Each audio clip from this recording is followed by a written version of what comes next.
मुझे कुछ समझ में नहीं आ रहा नियति। कल कोर्ट में पवित्रा के केस की हियरिंग है।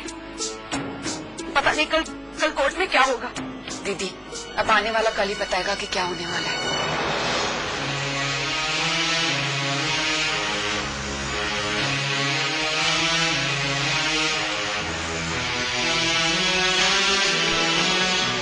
सरस्वती, देख लिया माँ आपने। आप युवराज को रिहा करके इस घर में लेकर आई थी, लेकिन क्या किया उसने? आपके साथ, हम सबके साथ एक बार फिर से धोखा किया। नमन का सहारा लेकर पवित्रा कुछ दिनों के लिए जमानत पे छूट गई है, लेकिन कल अगर युवराज ने उसके हक में गवाही दे दी तो वो हमेशा के लिए छूट जाएगी। ऐसा कुछ नहीं होगा। हमें युवराज से बात करनी होगी कि चाहे कुछ भी हो जाए, कल वो ऐसा कुछ नहीं करेगा। आप कुछ भी कर लो बा, वो अब किसी की नहीं सुनने वाला। उसे सुनना होगा सरस्वती।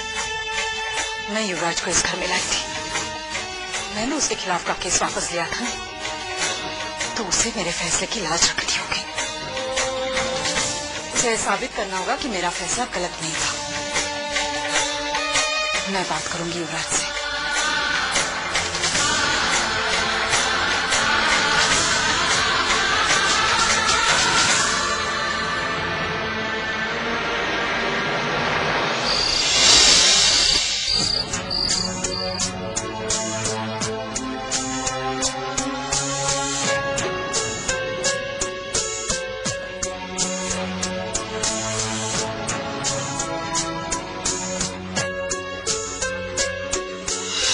अपने पति धन पर पूरा विश्वास है, लेकिन आप जो कह रहे हैं वो पत्नी धर्म नहीं है।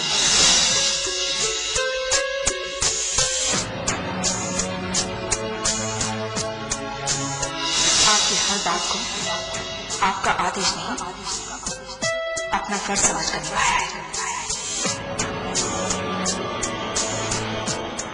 लेकिन आज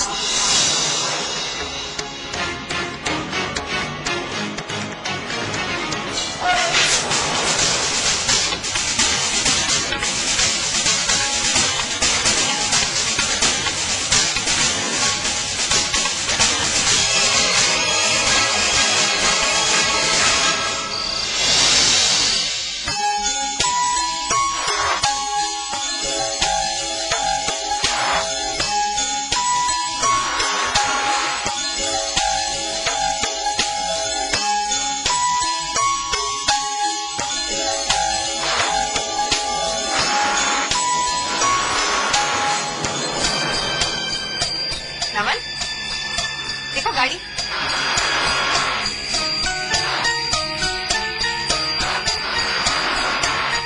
आजा नमन।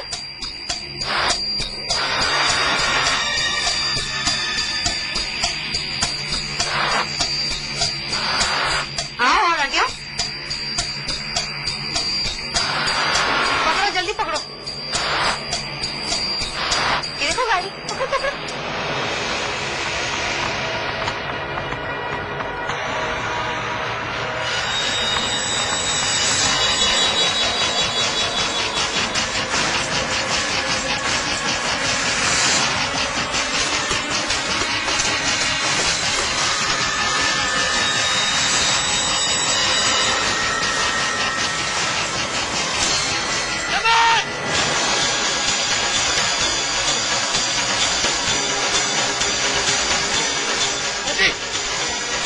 पागल हो गई हो?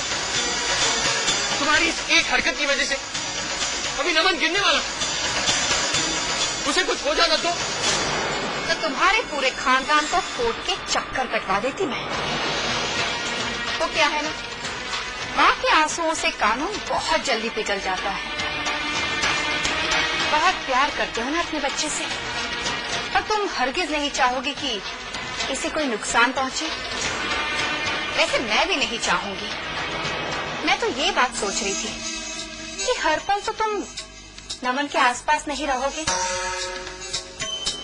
और भगवान ना करे अगर कल को नमन को कुछ हो गया तो। ये आंखें किसी और को दिखाना। फिलहाल एक बात दिमाग में डाल लो, अगर कल कोर्ट में तुम मेरे खिलाफ गए तो तुम्हारा ये फैसला तुम्हारे बच्चे के खिलाफ होगा, समझ गए?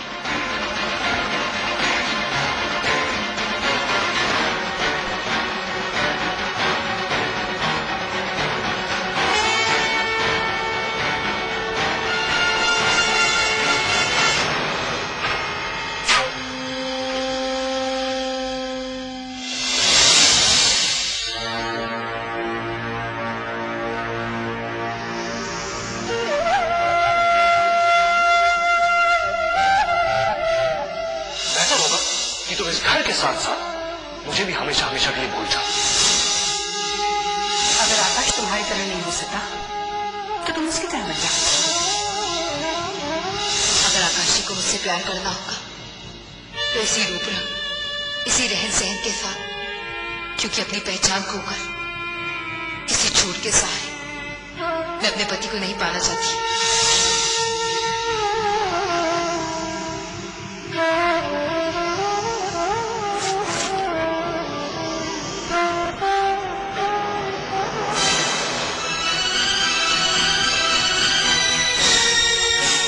क्या नया नाटक है तुम्हारा?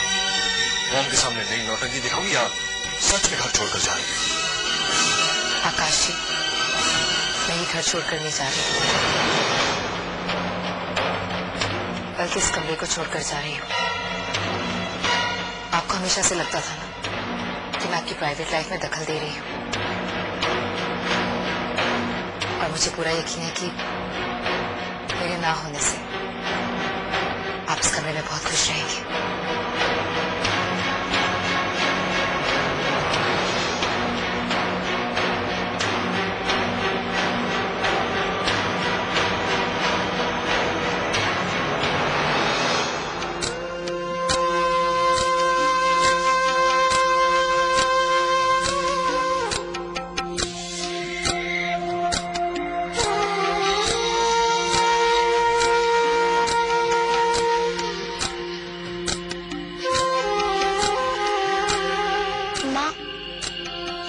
आप तो कह रही थी कि आप हमें खाना बनाना सिखाएंगी। हाँ बिटिया, पर खाना बनाने से पहले तुम सब्जी काटना सीख लो तो अच्छा है। आओ चंपा, जरा ये देखना।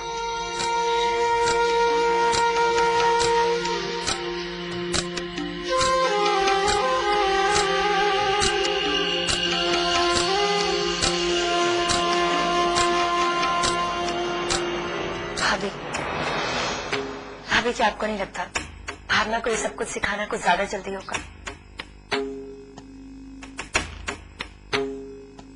नहीं दुल्हन, अब हमारे लगने या ना लगने से क्या फायदा? ये सब तो पिताजी की मर्जी है। तो भाभी, हम पिताजी से बात करेंगे इस बारे में। ना नहीं दुल्हन, ऐसा गजब मत करना। थोड़ी पसंद आई थी। तुम पिताजी के फैसले के खिलाफ कभी नहीं जाओगी। मैं अपनी कसम नहीं भूली हूँ भाभी। मैं जो कुछ करूंगी पिताजी से पूछकर ही करूंगी, और निखिल ने भी मुझे कहा है कि वो पिताजी से बात करेगा इस बारे में। और तुम गुड़िया रानी जाओ अपने कमरे में जाकर अपनी गुड़ियों के साथ खेलो। जाओ जाओ जाओ।